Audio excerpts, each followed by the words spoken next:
Bonsoir mesdames et messieurs, vous êtes sur KinActu Télévision, votre partenaire d'excellence. Merci de nous rejoindre à cette grande édition d'information à la une de l'actualité. Le président de la République, Félix-Antoine Tshisekedi Tshilombo, appelle le gouvernement de la République à repenser le prochain SMIG pour renforcer le pouvoir d'achat des travailleurs. Décision prise à l'issue de la traditionnelle réunion du Conseil de ministres.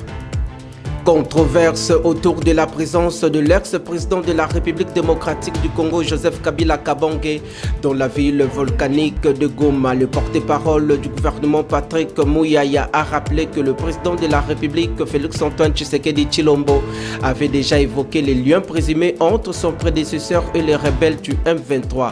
On attend de le voir et de l'écouter. Démission du président de la coordination de l'ASV Club de Kinshasa, Amadou Djabi, suite aux multiples problèmes de gestion au sein de cette formation sportive congolaise. Il a fait cette annonce au cours d'une conférence de presse tenue à Kinshasa devant le chevalier de la Plume.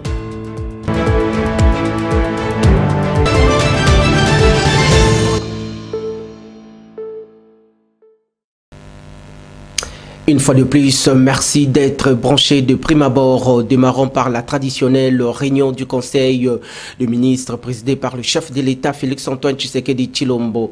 Dans sa communication au cours de cette importante rencontre de membres du gouvernement de la République qu'il a présidée le vendredi 18 avril dernier dans la ville de Lubumbashi, chef-lieu de la province du Haut-Katanga, le président de la République Félix-Antoine Tshisekedi Tshilombo a appelé la première ministre Judith Suminwa Tuluka à s'assurer que le prochain taux du salaire minimum interprofessionnel garanti SMIG en sigle soit adapté aux réalités du marché pour renforcer les pouvoirs d'achat des travailleurs.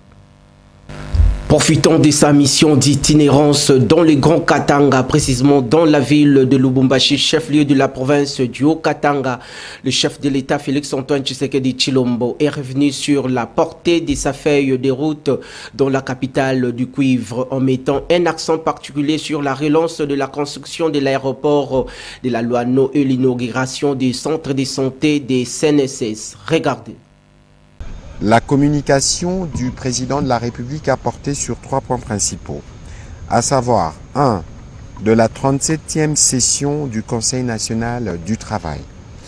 Le président de la République a commencé par saluer solennellement la tenue de la 37e session ordinaire du Conseil national du travail, dont les travaux préparatoires débutés le 8 avril 2025 ont été déjà clôturés pour laisser place aux travaux proprement dits qui se dérouleront du 21 au 24 avril 2025.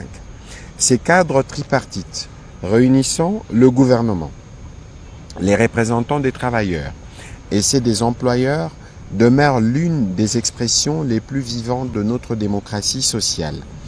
Ils constituent un espace privilégié pour bâtir ensemble des solutions durables aux défis de notre temps. À ces sujets, le président de la République a insisté pour que ce conseil soit bien plus qu'un rendez-vous institutionnel. Il doit être un moment d'écoute sincère, des propositions audacieuses et d'engagement ferme. Les attentes de nos concitoyens sont immenses et à juste titre, nous devons y répondre avec clarté, courage et détermination, a-t-il martelé. Revenant sur les attentes, le président de la République a précisé que cette session doit déboucher sur des mesures concrètes, réalistes et applicables, notamment pour renforcer le pouvoir d'achat des travailleurs et travailleuses, garantir leur dignité, encadrer de manière équitable et responsable l'emploi des étrangers et consolider notre système de protection sociale dans un esprit de justice et de solidarité ainsi que d'équité. En ce qui concerne l'augmentation du SMIG, celle-ci devrait avant tout bénéficier aux travailleurs les plus vulnérables dont les revenus actuels ne permettent pas de couvrir les besoins essentiels, car ce sont eux qui subissent les plus durement les effets de la précarité et pour qui cette mesure représenterait un véritable levier de dignité et de justice sociale. Traditionnelle réunion du Conseil de ministres, restons-y réagissant au deuxième chapitre de cette importante réunion du Conseil de ministres présidée par le chef de l'État Félix-Antoine Tshisekedi Tshilombo qui faisait état du point d'information. Sachez que lors de sa prise de parole, le vice-premier ministre en charge de l'Intérieur, Jacquemain Chabani Loko, a présenté les rapports globaux de l'état de l'administration du territoire national et tant d'autres. Voici dans cet extrait choisi par votre équipe rédactionnelle. Au chapitre de points d'information, le vice-premier ministre, ministre de l'Intérieur, a commencé par donner l'état d'esprit de la population qui a été marqué à la lumière de la notification officielle de la désignation du président togolais Faure Gnassingbé par le président de la Commission de l'Union africaine comme nouveau médiateur dans la crise entre la République démocratique du Congo et le Rwanda en remplacement du président angolais João Lourenço. Au plan politique, il a mis en œuvre les séjours du chef de l'État à Lubumbashi pour une mission de travail. Passant en revue la situation sécuritaire du Haut-Katanga, qui est globalement calme, le vice-premier ministre a fait mention de l'activisme de Mai Mai Bakata Katanga et Fakat dans les territoires de Pweto Mitwaba et Kasenga. Des instructions ont été données pour y mettre fin. Revenons sur les dégâts de pluie diluvienne du 4 au 7 avril 2025 et qui ont causé d'importants dégâts humains et matériels dans la province de Kinshasa, Chopo, Sud Kivu, Tanganyika, Congo central. Une cellule de crise a été constituée. Elle s'est réunie d'abord autour de la première ministre le 14 avril 2025, ensuite autour du président de la République le 15 avril pour une évaluation globale de la situation et l'identification des actions urgentes à entreprendre.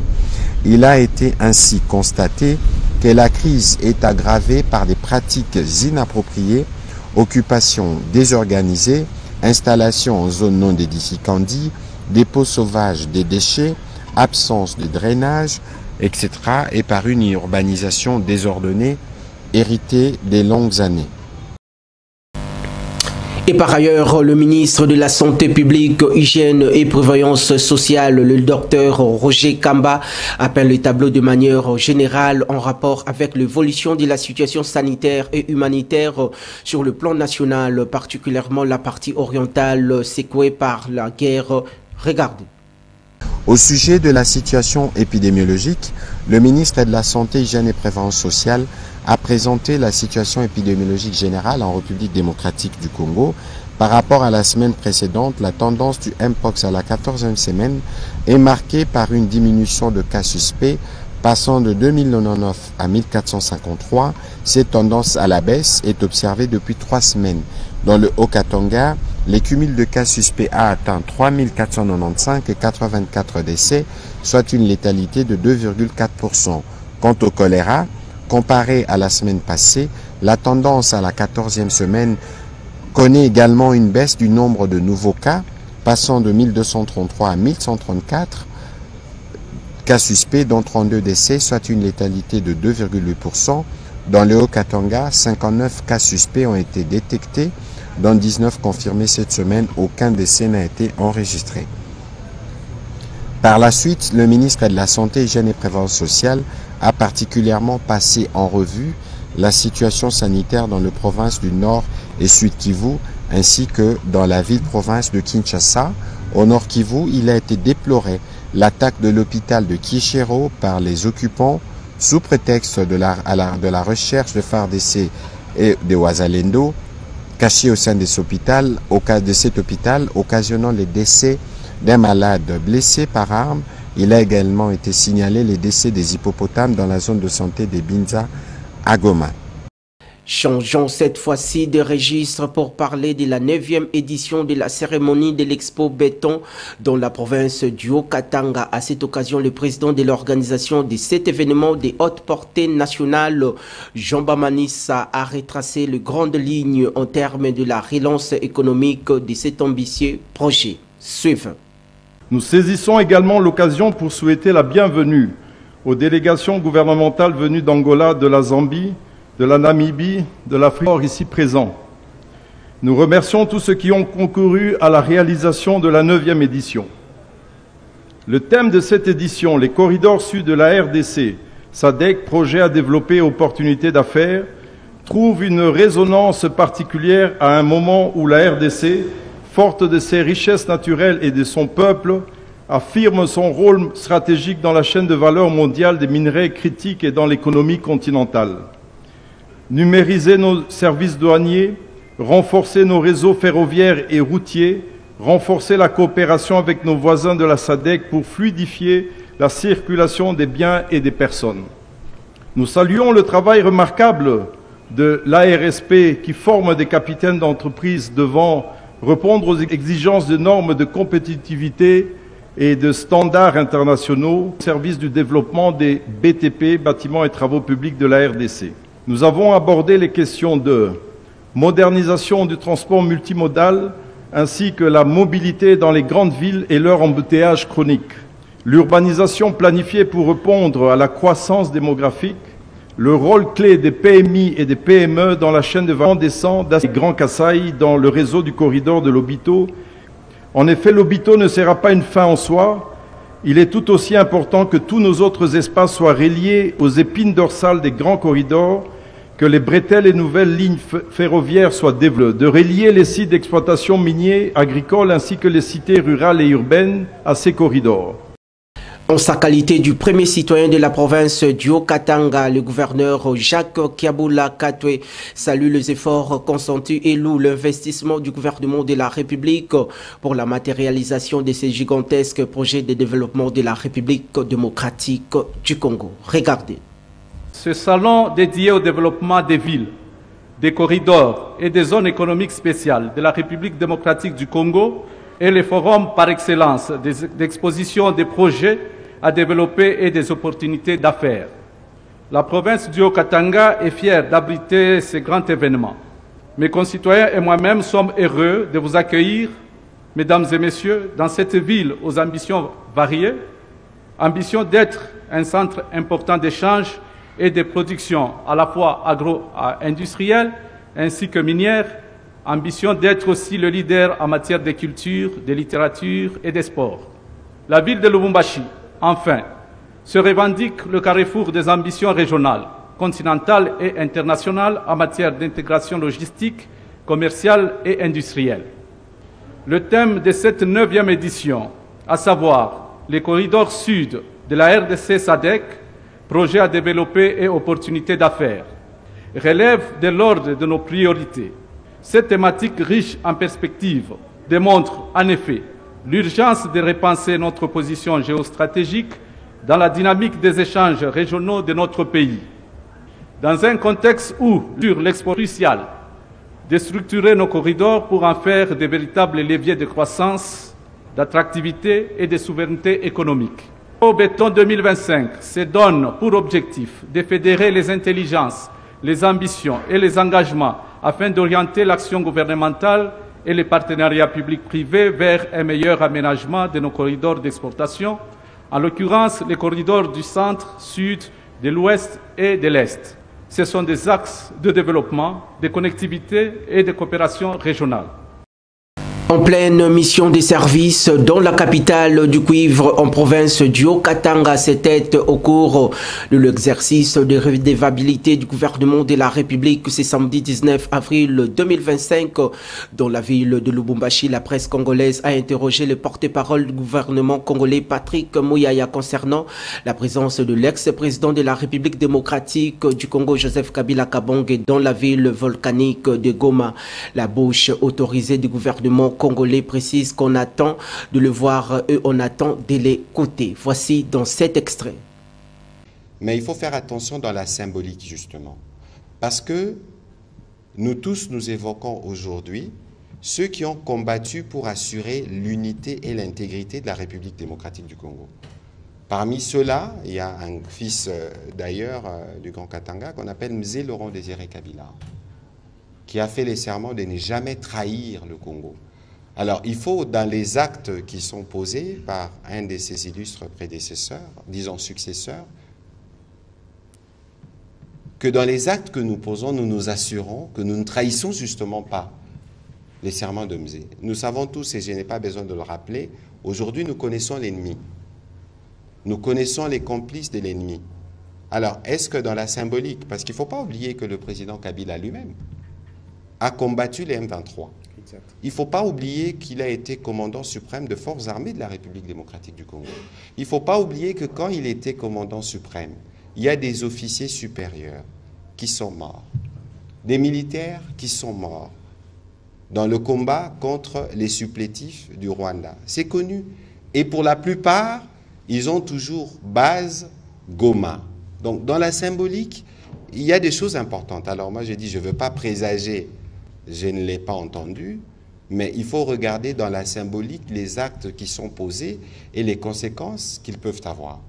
Je pense que le président Kabila, quand il était là, il a fait face à cette situation.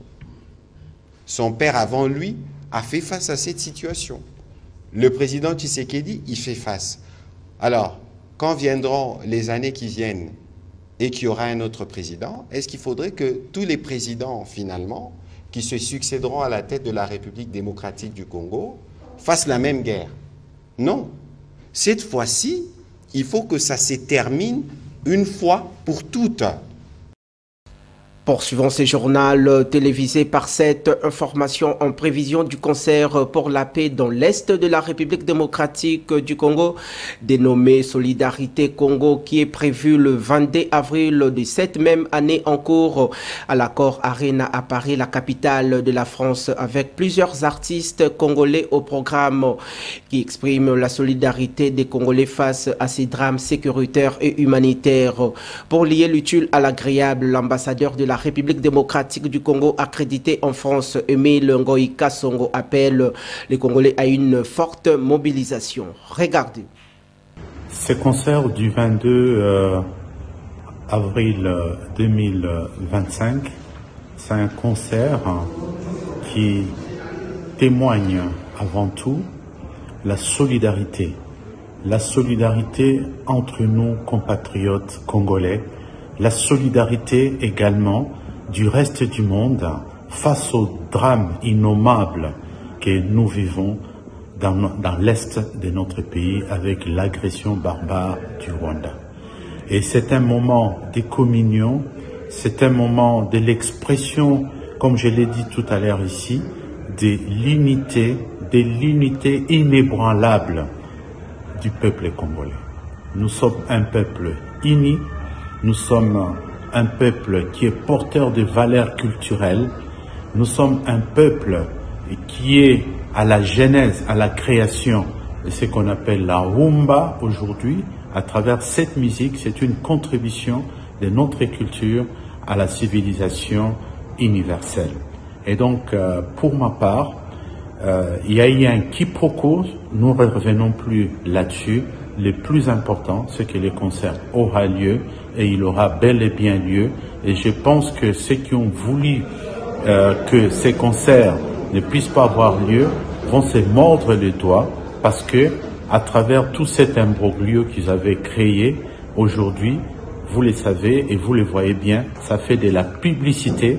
On se pose la question si l'aréna, et je me pose la question si l'aréna de Bercy pourra contenir tout le monde qu'il y aura, parce que nous serons tous là.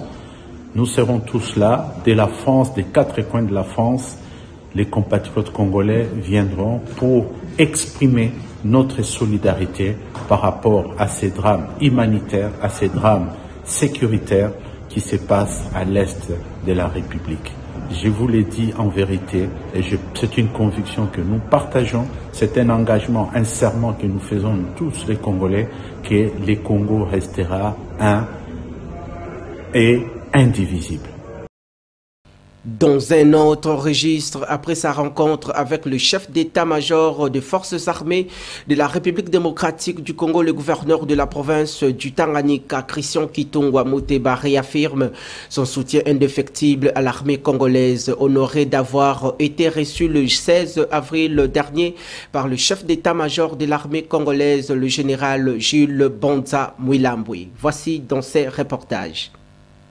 C'est à l'état-major des forces armées de la République démocratique du Congo que le gouverneur du Tanganyika, Christian Kitungwa Muteba, a été reçu par le chef d'état-major général des FARDC, le lieutenant général Jules Bonza. Après les civilités, les deux autorités ont échangé largement sur la situation sécuritaire dans le Tanganyika, vu la position stratégique qu'occupe la province. Nous avons été d'abord présenter les civilités, parce que depuis sa nomination, on ne s'est pas encore rencontré. Nous l'avons rencontré, présenté aussi nos félicitations. Et à part cela, sachez que la position stratégique de la province du Tanganyika, la position géographique, nous intéresse beaucoup ou attire son attention sur le plan de la sécurisation de la province.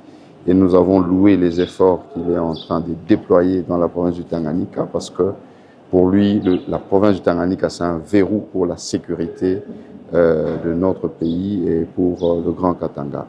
Les efforts sont largement déployés pour sécuriser la province du Tanganyika ainsi que les autres provinces qui émanent de l'ancien Katanga. Donc nous avons beaucoup apprécié sa souplesse d'esprit et nous avons eu beaucoup de promesses dans le cadre de l'amélioration de certains points, notamment les effectifs et autres points qui nécessitent l'organisation de troupes sur terrain. Nous avons sollicité son accompagnement que nous voyons déjà, parce que depuis son arrivée, nous avons vu vraiment des très bonnes choses dans la province du point de vue sécuritaire. Donc de ce point de vue-là, c'était le cadre de notre échange. Des échanges fructueux qui ont rassuré l'autorité provinciale sur la sécurité dans sa contrée. Dans un autre registre, la direction administrative et patrimoine de l'agence congolaise de grands travaux, ACGT en sigle, a effectué le vendredi 18 avril dernier une visite d'inspection des travaux des rocades de Kinshasa. Cette mission visait à évaluer l'état d'avancement des travaux d'un projet structurant pour la capitale congolaise. Voici dans ces reportages. Les travaux de modernisation des rocades sud-est et sud-ouest de Kinshasa, capitale de la République démocratique du Congo, s'accélèrent. Vendredi 18 avril 2025, la direction administrative et patrimoine de l'Agence congolaise des grands travaux s'est rendue sur le chantier afin de faire le point sur l'état d'avancement de ce projet stratégique pour la mobilité urbaine. Poussière rouge, moteur rougissant et chaleur écrasante. Ici au PK18 sur la rocade sud-est, l'entreprise chinoise CREC 8 s'active. Terrassement, remblayage, installation de la base vie et bientôt un pont de 90 mètres enjambera le site. Sur la rocade sud-ouest, là encore, les travaux avancent à un rythme soutenu. Le taux d'exécution atteint les 56%. Un balai des machines et des bras qui ne connaît pas le repos, le chantier incarne l'ambition d'une ville en pleine transformation. L'objectif de cette route est de désengorger la ville de Kinshasa, améliorer la fluidité du trafic et offrir à cette ville une nouvelle respiration. Au nom aussi de toute l'équipe, moi j'ai été impressionnée. Je suis vraiment contente de l'évolution du projet. Et les projets évoluent convenablement et nous sommes fiers de toute l'équipe, de notre président et aussi les chefs de mission de ce projet. Nous les félicitons et nous les encourageons. Donc nous sommes venus aussi pour les encourager. Les rocades ne sont pas seulement des routes, elles montrent déjà le visage de la capitale congolaise. Abordons les questions sportives dans ce journal. On parle de la crise au sein de l'ASV Club de Kinshasa. Retenez que le président de cette formation sportive de la capitale, Amadou Djabi, a démissionné de ses fonctions de président de la coordination de l'ASV Club de Kinshasa. Il a fait savoir lors d'une conférence de presse tenue le vendredi 18 avril dernier dans la capitale congolaise. Voici dans cet extrait de votre rédaction. Je ne peux pas accepter, je ne peux pas admettre que je puisse me battre, faire comme ça, trouver mes moyens pour mettre dans mon chère équipe que j'aime bien et qu'on envoie des gens pour m'insulter. Non, je n'accepterai pas. C'est pourquoi ce soir je vous appelle pour vous annoncer une nouvelle. cette nouvelle. Elle est lourde et vivre. Parce que j'aime ce club. J'avais voulu que ce club aille loin. Et faire profiter ce club de mes réseaux internationaux. Faire valoriser ce club très loin. Malheureusement, depuis que je suis dans ce club, c'est problème en problème. Donc, j'ai décidé aujourd'hui, et ici je vous confirme que je démissionne à la tête de la coordination de l'AS Vita Club. Avec effet immédiat à partir d'aujourd'hui, je ne suis plus le président de la coordination de l'AS Vita Club. J'ai pris Dieu de protéger mes collaborateurs. J'ai pris Dieu de protéger l'équipe que j'ai beaucoup autant aimée et que je mérite pour leur permettre de prendre la responsabilité de l'équipe, de pouvoir avancer et que je sois dans les gradins pour supporter l'équipe. Et j'exhorte la mobilisation de tous les supporters derrière l'équipe pour les playoffs. Et les joueurs, c'est des joueurs professionnels. Ils ont un contrat. Chacun doit respecter le contrat. Parlons cette fois-ci de valeurs nutritives. Que savez-vous de mangoustan? Complétez votre connaissance à travers ce que la rédaction vous propose.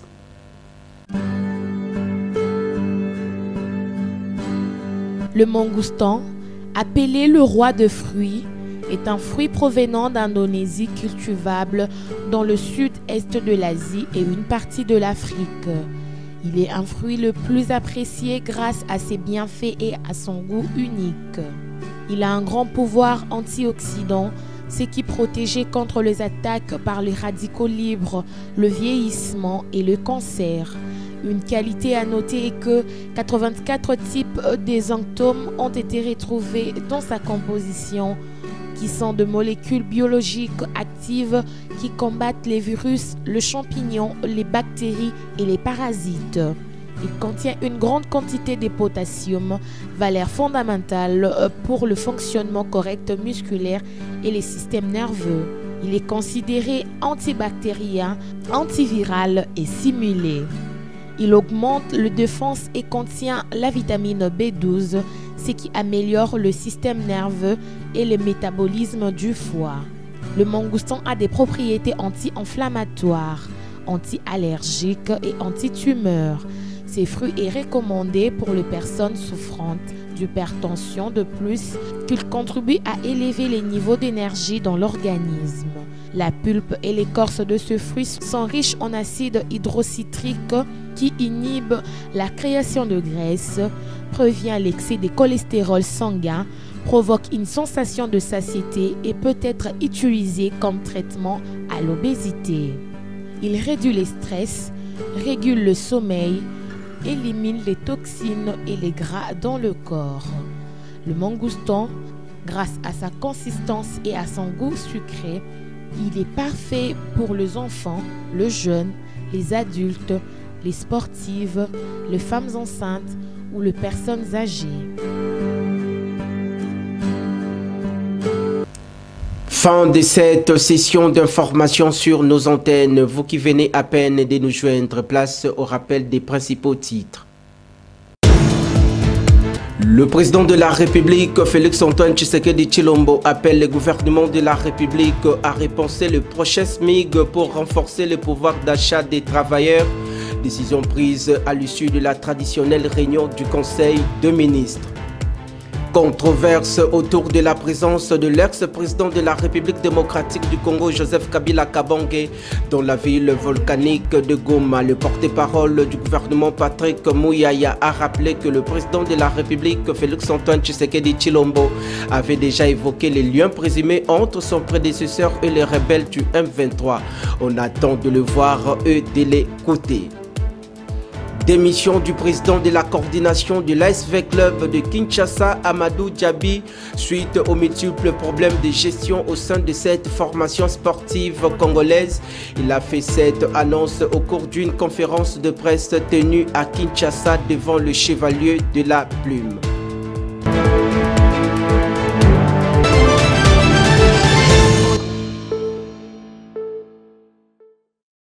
Kinactu Télévision est à l'écoute de l'actualité pour vous informer à temps réel et 24 h sur 24. Mesdames et messieurs, je vous retrouve prochainement avec la même ferveur. Que le Seigneur bénisse la République démocratique du Congo. La RDC sera une et indivisible. Au revoir.